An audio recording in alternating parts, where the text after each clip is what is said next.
मैं तो ये सोच रहा था या सुबह से ये सोच रहा था कि कल परसों में फौरी तौर पे बलूचिस्तान के अंदर जितनी पॉलिटिकल फोर्सेस हैं सबको इकट्ठा करके चीफ मिनिस्टर साहब जो है वो असेंबली के अंदर या जहाँ पे भी इकट्ठा करके उनके साथ सारे इश्यूज को डिस्कस करेंगे और एक कौम को हीलिंग टच के साथ साथ एक गाइडलाइन भी देंगे। और उसके लिए जितने भी वहाँ के हम सब हमारे दोस्त हैं, हम उनको जानते हैं और वो मतलब पाकिस्तान का हिस्सा है, इसलिए हमें तो उनको एंगेज करना चाहिए, इन्वॉल्व करना चाहिए और उसमें से आगे रास्ते निकालना चाहिए। और मुझे तो इस वक्त मैं समझता हूँ कि असेंबली के अंदर बैठे हुए मतलब सिर्फ अल्फाज हैं।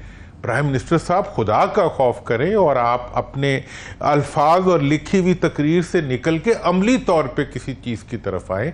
प्रेसिडेंट साहब जो बड़ी बलूचिस्तान को वो अपनी हुकूमत भी उन्होंने दी हुई है और वो खुद क्यों नहीं जाते वहाँ जाके बैठ जाए हाथ बांध के, अपने सियासी मफादात के लिए हम हाथ बांध लेते हैं, लोगों के पास चले जाते हैं, क्यों नहीं वहाँ के जो वो भी तो सब बलोच हैं, ये भी तो बलोच है, वहाँ जाएं। इस वक्त प्रेसिडेंट का रोल बनता है कि वो निकले और बलूचिस्तान में जाके वहाँ जो दुखी लोग हैं, जो एग्रेसिव लोग हैं, जो मतलब जो डिफ्लेक्ट हुए लोग हैं, उनकी जाके मिन्नत करें, उनके घुटनों को हाथ लगाएं, उनको गले लगाएं, उनको हीलिंग टच दें और जो जो जो जो मतलब जो जिनकी रिफॉर्मेशन नहीं हो सकती उनके लिए कोई ऑल्टरनेट सोल्यूशन निकालें। लेकिन ये है कि जी हम अब यूं कर देंगे, अब हम यूं कर देंगे, ये ताकत जो होती है वो बोला नहीं करती, ताकत अपने आप को मनवाया करती है हिकमत अमली के जरिए, स्ट्रेटजी के जरिए और मिनिमम यूज ऑफ फोर्स जो है उसके जरिए अपने आप को एक्सेप्ट करवाया जाता है।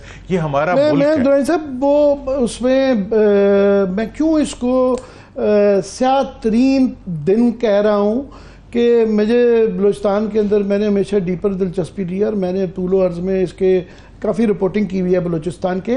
सो मैं बेस्ड ऑन माय स्टडी और ये सारा मैं इसलिए कह रहा हूँ कि ये बड़ी इतनी संजीदगी से मीडिया के अंदर रिफ्लेक्ट नहीं की जा रही है कि मैं इसकी ज़रा इसकी डिटेल पे गौर कर रहा हूँ कि आप देखिए इसका जो मैं कह रहा हूँ ना 10 अजला में था। और अगर बलूचिस्तान का जोग्राफिया रखें कि तमाम ही उन्होंने जो बलूचिस्तान के इलाकों के अंदर किया है, फॉर एग्ज़ाम्पल इन 10 अजला में सबसे खौफनाक तो ऑफ कोर्स जो है ये जो 23 लोगों को गोलियां मार दी गई उनकी पंजाबी शनाख्त की वजह से, वो सबसे खौफनाक एक तकलीफ दे है। बाकी जो है उसके बाद जी मसल्ह अफराद ने ट्रक और बसों में शनाख्ती कर ये तो वो है। फिर कल्लात में मसल्ह अफराद की फायरिंग से पुलिस और लेवीज़ के एहलकारों समेत 11 अफराद जहाँ बैक हो गए। जिला मस्तूंग में अब ये बिल्कुल कलात एक जगह है, मस्तूंग जो है बिल्कुल कोयटा के बाहर है। जिला मस्तूंग में खड़कूचा में लेवीज फोर्स के थाने पर हमला हुआ है।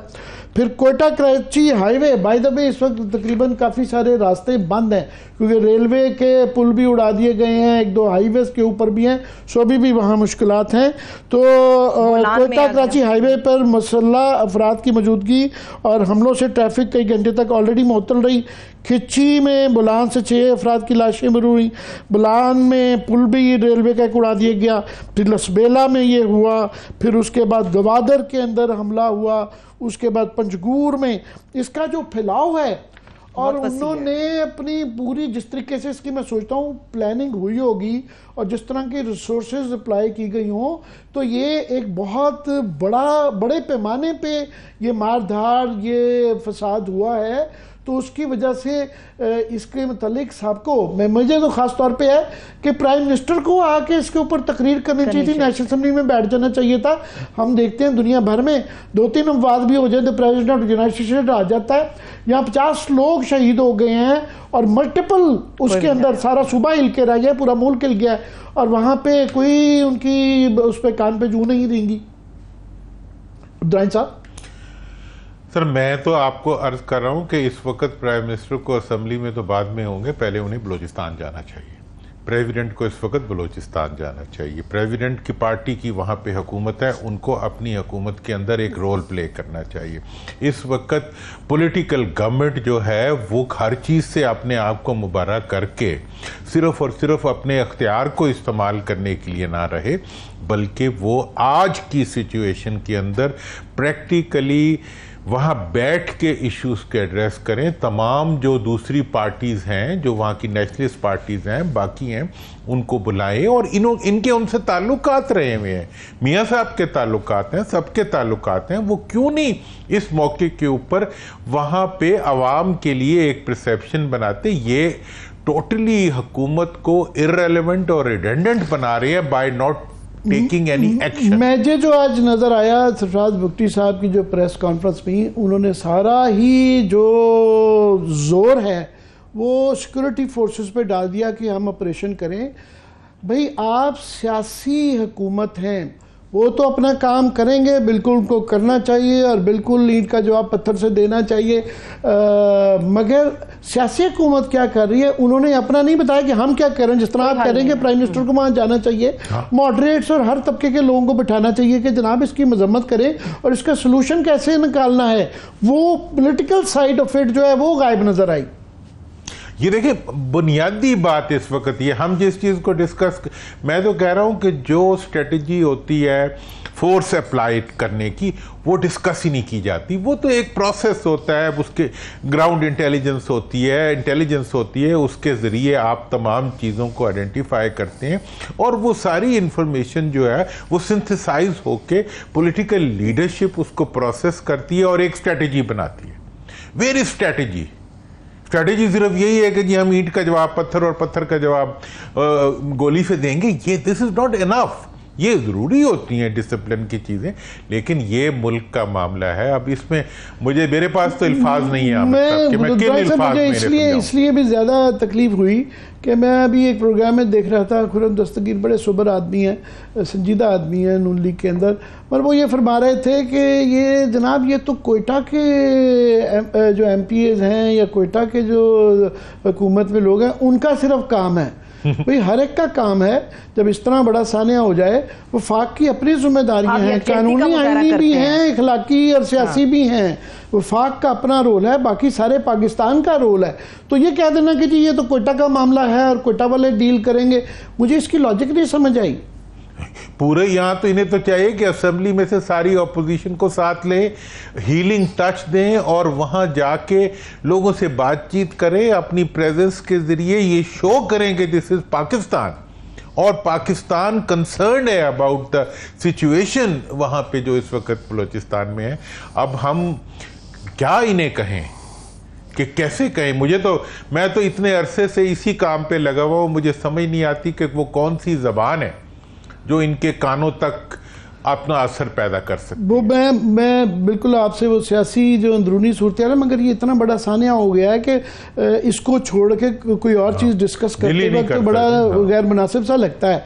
मगर वो क्या ये बलूचिस्तान को या कोयटा की ये सूरत हाल को क्या डील करना, या अपने ही पंजाब के अंदर मैं समझता हूँ कि जो कच्चे में जो सूरत हाल है वो हंसी भी आती है और ज़्यादा रोने को दिल करता है कि वो जो एक वाक़या सोशल मीडिया पे जिस तरह चल रहा है कि शायद लुंड साहब जो हैं एक डाकू जिनके करोड़ रुपए जिनके सर पे रखा हुआ है, वो बड़े आराम से वो सोशल मीडिया पे चल रही है और वो उसकी डिनाइल क्योंकि नहीं आया तो हम अखज़ कर रहे हैं फिर कि शायद वो ठीक है और अच्छी है।